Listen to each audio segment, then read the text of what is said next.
আজকে আমরা বেরিয়ে পড়েছি কৃষ্ণকালী মায়ের উদ্দেশ্যে পুজো দিতে। তো সকালবেলা স্নান টান করে বেরিয়ে পড়েছি মায়ের উদ্দেশ্যে। তো এখন আমরা আছি দুর্গাপুর হাইওয়েতে, ঠিক এখন শক্তিগড়ের আগে। তো কৃষ্ণকালী মায়ের কাছে যেতে গেলে, মন্দির যেতে গেলে যদি কার দিয়ে যাওয়া হয় তো দুর্গাপুর হাইওয়েতে যেতে হবে। শক্তিগড়ের পর কৃষ্ণকালী মায়ের মন্দির। তো আমরা খুব কাছাকাছি চলে এসেছি, বেশি দূর না। তো গাংপুর বলে, গাংপুর পরেই মায়ের মন্দির।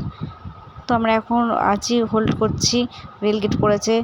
তো দেখা যাক কখন রেলগেট তোলে। বসে বসে বিরক্ত লাগছে, ভালো লাগে না। গাড়ি থেকে তো নেমে পড়েছি।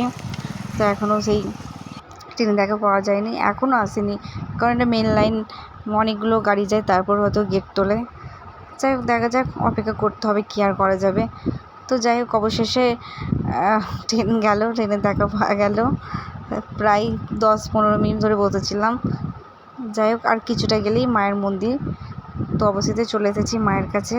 তো এখানে দেখো কত মায়ের ভক্তরা, অনেক মায়ের ভক্তরা বসে আছি, মায়ের জন্য অপেক্ষা করছি।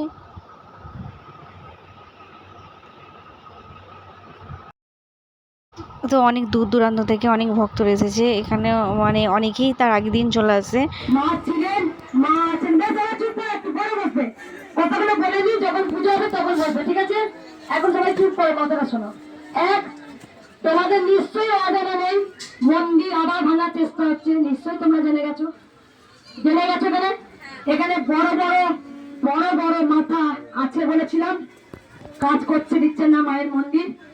কারা করতে দিচ্ছে না, কেমন করে করছে সবই জানেন আপনারা। কি লড়াই আমি লড়ছি অনাবরত, আজও কিছু কথা নিয়ে একটু বলো, ভালো করে শোনো। যেখানে ভক্তি হচ্ছে, যেদিন প্রথম দিন মন্দির উদ্বোধন করি সেদিনও মন্দিরটা ভেঙে ফেলার জন্য এসেছিলেন। সেই দিনকে ভক্তরা 10,500 ভক্ত, শনিবার ছিল, 10,500 ভক্ত পুরো ঘেরাও করে দিয়েছিল, গাড়ি, পুলিশের গাড়ি পুরো ঘেরাও করেছিল। তাহলে মন্দিরটা কাদের জন্য দাঁড়িয়ে আছে? ভক্তের জন্য। তাই আজকে মন্দির হবেও কাদের জন্য? আজকে মন্দির হবেও কিন্তু ভক্তের জন্য হবে, কারণ তারা চাই দিকে 1 টাকা 2 টাকা 5 টাকা চাই দিকে। আর মন্দির হবেও কোথায়? এখানেই হবে। লাখ লাখ ভক্তকে দাঁড়িয়ে রেখে আমি ভিড় করবো,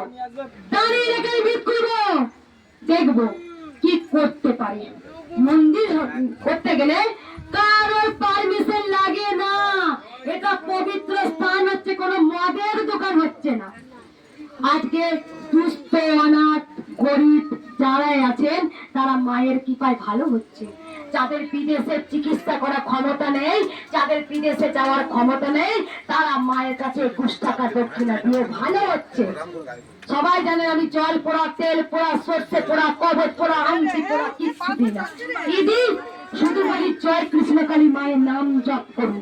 এই নাম জপে তো অনেক শক্তি আছে, সেই নাম জপ করি আজকে মানুষ সুস্থ।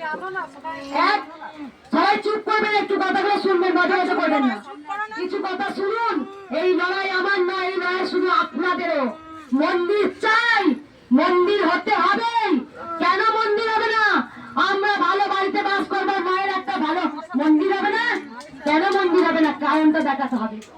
এক হচ্ছে, দেখুন ভালো করে শুনুন, আজকে থানায় যাবেন, থানাতে আপনি যাবেন, আপনার কথা শুনবে না, আপনাকে ইগনোর করে, ইনসাল্ট করে বার করে দেবে।